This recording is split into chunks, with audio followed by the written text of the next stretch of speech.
जिसको smart meter के नाम पर ये लोग विरोध कर रहे हैं, ये सबसे पहले कांग्रेस सरकार के समय राजस्थान के मंत्रिमंडल में इसका अनुमोदन हुआ और जो टीकाराम जूली जी नेता प्रतिपक्ष से विरोध कर रहे हैं वो उस मंत्रिमंडल के निर्णय में शामिल थे। 2023 में इसके टेंडर हुए और टेंडर की प्रोसीजर को राजस्थान सरकार ने, वर्तमान सरकार ने आगे बढ़ाया। अब ये समझ में नहीं आ रहा कि अगर इनको इस कांग्रेसी मीटर, स्मार्ट मीटर से इतनी ही तकलीफ थी तो 2022 में ये पॉलिसी राजस्थान में क्यों लागू करी, क्यों इसकी टेंडर प्रोसीजर को आगे बढ़ाया गया नहीं है। वोट चोरी का ये जो मुद्दा उठा रहे हैं, मुझे लगता है कि जब 2008 से 13 में राजस्थान में कांग्रेस की सरकार थी उसके बाद में बीजेपी को प्रचंड बहुमत मिला और जब बीजेपी सरकार 8 से 13 से 18 में थी उसके बाद कांग्रेस को बहुमत मिला, तो क्या ये सारा वोट चोरी का खेल था? जिस प्रदेश के अंदर, जिस देश के अंदर आपकी सरकार बनती तब ईवीएम सही है, आपकी चुनाव आयोग सही है, संस्थाएं सही है, लेकिन जब भी आप हारते उस समय ऐसे बेबुनियाद आरोप लगाते हैं। माता जानकी की धरती, महात्मा बुद्ध की धरती से जिस माँ के लिए कांग्रेस के नेताओं के मन से सार्वजनिक रूप से जो बयानबाजी की गई वो बड़ा दुर्भाग्यपूर्ण है।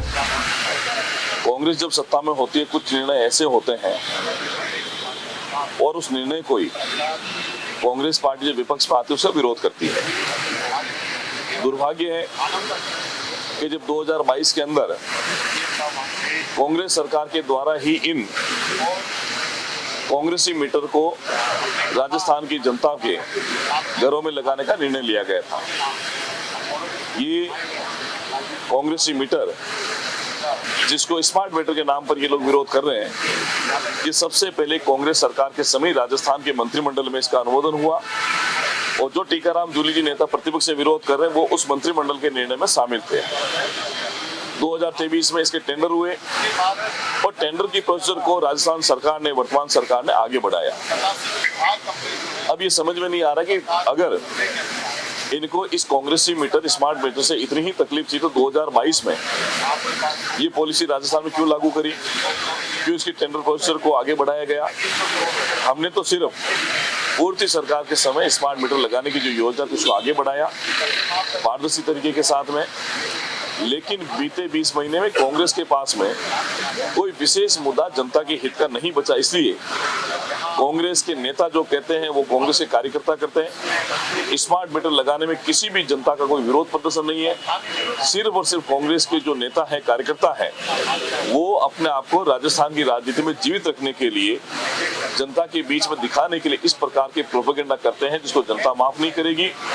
आज जब माननीय मंत्री हीरालाल जी नागर ने जवाब दिया तो ये राजस्थान की जनता को भी समझ में आया कि कांग्रेस जिस भ्रम को फैला करके स्मार्ट मीटर के नाम पर वाहवाही लूटना चाहती है वो असल में कांग्रेस की दी हुई देन है। इसलिए मैं उनसे पूछना चाहता हूं कि जब 2022 में ये मंत्रिमंडल से अनुमोदन हो रहा था आपने विरोध क्यों नहीं किया, उसी समय उसको बंद कर देते। हमने, हमारी सरकार ने ऐच्छिक रूप से लागू किया है कि आप चाहें तो स्मार्ट मीटर लगा सकते हैं या जो रेगुलर मीटर उसको आप लोग लगा सकते हैं, किसी के ऊपर कोई बाध्यता नहीं है। और बड़ा दुर्भाग्य है कि कांग्रेस के जो विधायक हैं वो सरकार से सवाल पूछते हैं कि इस प्रकार के निर्णय क्या नगर निकाय के चुनाव या पंचायत राज के चुनाव को देखते हुए लिए गए। ये जो आदत रही है, ये जो मजबूरी रही है कांग्रेस की खिसकते जनाधार को बढ़ाने के लिए, बचाने के लिए, भारतीय जनता पार्टी कभी भी राजनीतिक लाभ लेने के लिए ऐसा कोई फैसला नहीं करती है। तो इस प्रकार के बयान देकर के, इस प्रकार के सवाल पूछ करके कांग्रेस, मुझे लगता है आत्मचिंतन की आवश्यकता है। उनको अपने किए हुए निर्णय को विरोध करना उनकी मानसिकता बन गई है। मैं तो इतना कहूंगा, ये वो लोग हैं जो सिर्फ और सिर्फ राहुल की जो फौज है ये अपना आपको दिखाना चाहते हैं। राहुल गांधी जैसा कहते हैं वैसा ये लोग करते हैं। जनता से जुड़ा हुआ कोई भी मुद्दा नहीं है। वोट चोरी का ये जो मुद्दा उठा रहे हैं, मुझे लगता है कि जब 2008 से 13 में राजस्थान में कांग्रेस की सरकार थी उसके बाद में बीजेपी को प्रचंड बहुमत मिला और जब बीजेपी सरकार 8 से 13 से 18 में थी उसके बाद कांग्रेस को बहुमत मिला, तो क्या ये सारा वोट चोरी का खेल था?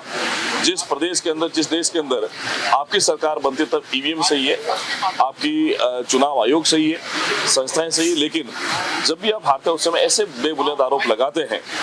माता जानकी की धरती, महात्मा बुद्ध की धरती से जिस माँ के लिए कांग्रेस के नेताओं के मन से सार्वजनिक रूप से जो बयानबाजी की गई वो बड़ा दुर्भाग्यपूर्ण है। मैं तो ये कहूँगा सबसे पहले राजस्थान के नेताओं को इस बात के लिए माफी मांगनी चाहिए और उसके बाद में सरकार से सवाल करना चाहिए। ये वो लोग हैं जिनका महिलाओं के प्रति जो सम्मान है वो दर्शाता है वो किस प्रकार से महिलाओं का सम्मान किस नजरिए से वो देखते हैं। राजस्थान में कांग्रेस से जनाधार बचा नहीं है।